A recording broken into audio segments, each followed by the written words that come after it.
following is example 5.6 off of page 199.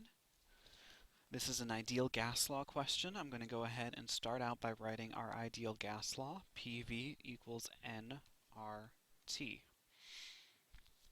This question involves a sample of hydrogen gas with a certain volume, at a certain temperature, and a certain pressure.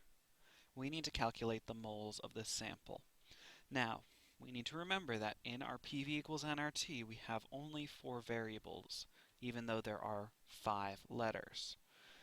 Pressure, volume, number of moles, and temperature.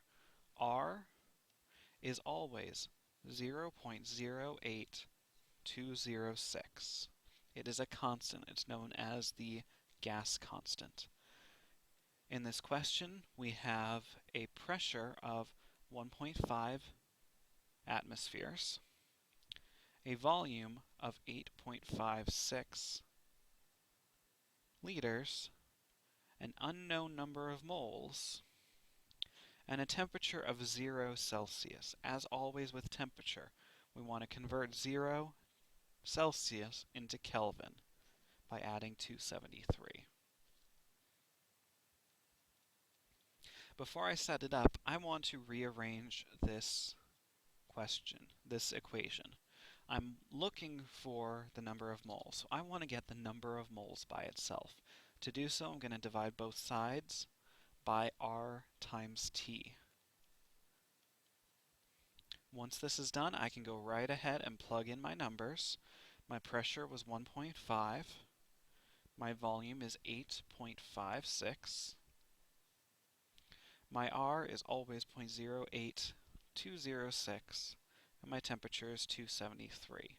Now, because I have a multiplication in the denominator, I want to be very, very careful when plugging it in my calculator, that my calculator doesn't accidentally mess up my number. Plug this all in, and we get an answer of 0.57 moles.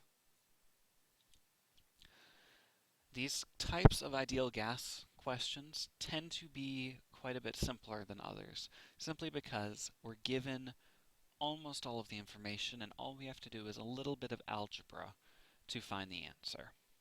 That being said, we'll quite frequently see these kinds of questions when we're working with gas stoichiometry.